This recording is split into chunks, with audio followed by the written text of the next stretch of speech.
Ready to boost your English skills with engaging and fun daily conversations? You've come to the right place. Welcome to MA English, your go-to channel for mastering English through real-life conversations. Today, we have an exciting video lined up for you. In this video, we'll dive into two captivating conversations that will help you practice English in a practical and immersive way. Here's the plan. We'll show you these conversations with captions, so you can listen closely, speak along, and truly integrate yourself into the dialogue using the shadowing technique. It's a fantastic method to enhance your listening, speaking, and comprehension skills. Plus, you'll get to experience the charm and nuances of everyday English conversations. But before we jump in, don't forget to give this video a thumbs up if you find it helpful, and subscribe to MA English for more engaging content. Hit the bell icon so you never miss an update. Let's get started and take your English to the next level with these fun and insightful conversations.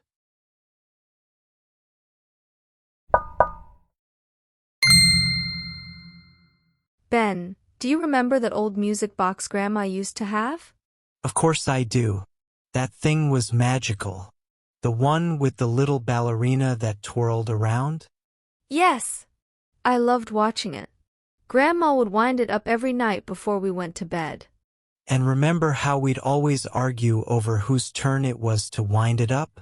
I swear, I got so good at sneaking in an extra turn when you weren't looking.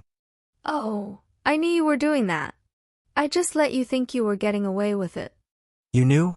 And you let me have the fun? You're too kind, sis. Well, it made you so happy.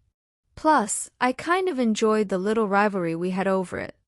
It was like our own secret game. Those were the days. You know, I was thinking about that music box the other day. I wonder whatever happened to it. I think Mom has it stored away somewhere safe. It's probably tucked away with all of Grandma's other treasures. Grandma had such an eye for beautiful things. Remember her collection of teacups? Each one had a story behind it. Oh yes. She would tell us those stories over tea and cookies. I loved those afternoons. And she made the best cookies. I've never been able to replicate her recipe, no matter how hard I try. Me neither. I think she had a secret ingredient. Maybe it was just all the love she put into baking. Probably. She had a way of making everything special. Do you remember that time she taught us how to make her famous apple pie? How could I forget? We made such a mess. There was flour everywhere, and we got more apple slices in our mouths than in the pie. And then we had to clean up before Mom got home. We were frantically wiping flour off the counters and trying to hide the evidence. But it was worth it. That pie was amazing, even if it was a bit unconventional looking. The taste made up for the appearance. I think Grandma was proud of us, though. She said it was the best pie she'd ever had. She always knew how to make us feel special. I miss her so much. Me too. But talking about her like this, it feels like she's still with us in a way. You're right. And we can keep her memory alive by sharing these stories. It's important to remember the good times. Speaking of memories, do you remember that old treehouse Dad built for us in the backyard? Yes. That was our little sanctuary. We'd spend hours up there, playing games and imagining we were on grand adventures.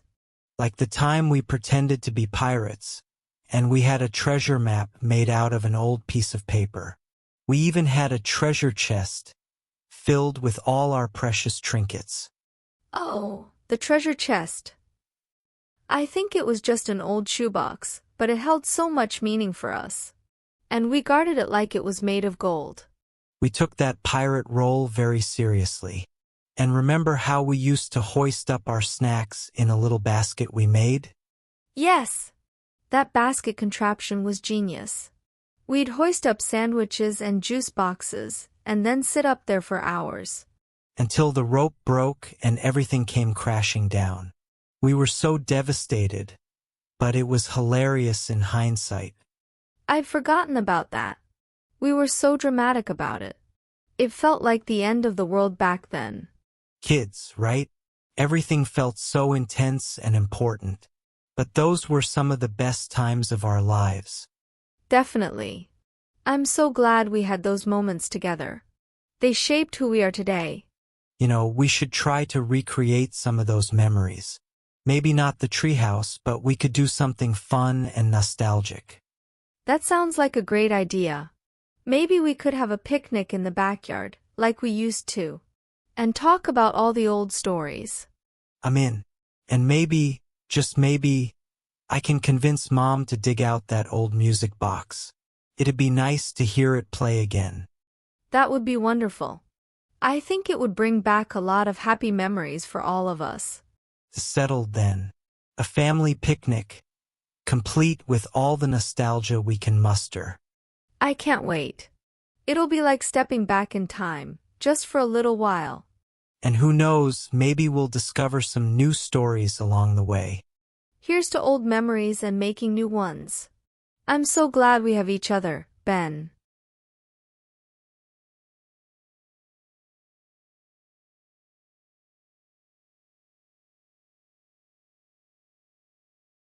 Sam, do you remember those huge family gatherings we used to have during the holidays? I swear, our family has the best traditions. Oh, absolutely. How could I forget? At Grandma's was always a circus, but in the best way possible.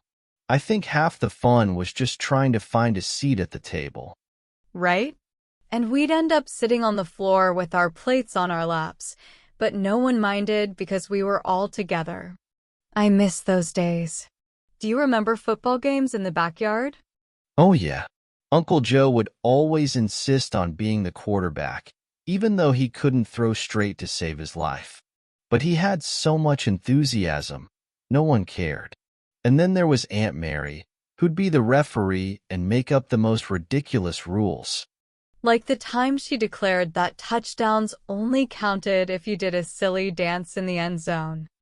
I've never seen so many awful dance moves in my life, but it made everyone laugh so hard.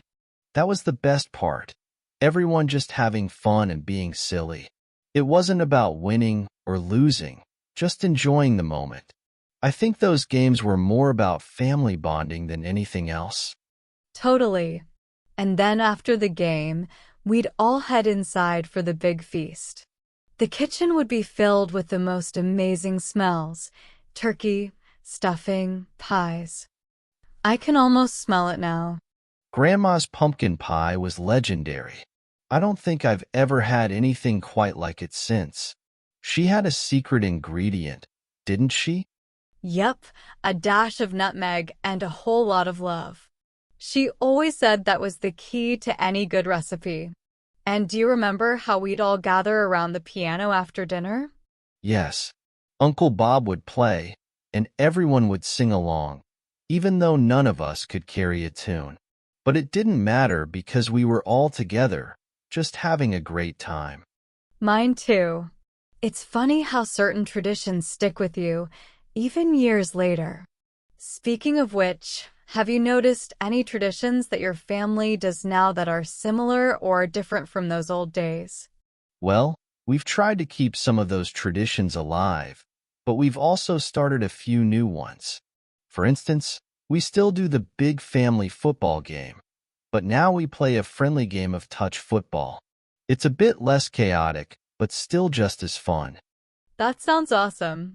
We've kept the big family dinners, but we've added a new tradition where everyone brings a dish that represents their heritage. It's turned into this amazing multicultural feast, and we get to learn more about each other's backgrounds. That's a fantastic idea. It must be so interesting to try all those different dishes and hear the stories behind them. And it's those little things, like baking cookies together or playing board games, that create lasting memories. Remember our epic Monopoly battles? How could I forget? They were less about the game and more about the hilarious arguments over who got to be the banker and the creative interpretations of the rules. I think we spent more time laughing than actually playing. Exactly. It was all in good fun. And do you remember the time we tried to build a gingerbread house, but it kept collapsing? Oh, that was a disaster. We used so much icing to try and hold it together, but it just ended up looking like a sticky mess. But it was so much fun trying, and we laughed the whole time. That's what I love about our family. Even when things don't go as planned, we always find a way to make the best of it and have a good time. It's those imperfect moments that make the best stories. So true. And it's those stories that we'll pass down to our kids someday, keeping the traditions alive. Speaking of which, do you have any new traditions you've started with your own family? Well, we've started a tradition of doing a family talent show on New Year's Eve. Everyone has to come up with an act, singing, dancing, magic tricks, you name it. It's become this hilarious and heartwarming event where we all get to show off our quirky talents. That sounds amazing. I bet it's a blast. We've started doing a family game night once a month. It's a great way to stay connected and have some fun together, even with our busy schedules. It's funny how the simplest things can become the most cherished traditions. It's all about spending time together and creating those special moments. Exactly. It doesn't have to be elaborate or perfect, just meaningful. And it's those shared experiences that bond us as a family. I'm so glad we had those experiences growing up. They've shaped who we are today and given us a strong sense of family and belonging. Me too. And it's up to us to keep those traditions alive and pass them on to the next generation. It's a big responsibility, but also a wonderful opportunity. Definitely. And it's something we can do with joy and creativity, just like our parents and grandparents did. Here's to family traditions, old and new. They're the threads that weave us together and make our family unique. Absolutely. And I'm grateful for every single one of them. Here's to many more years of making memories and keeping our traditions alive.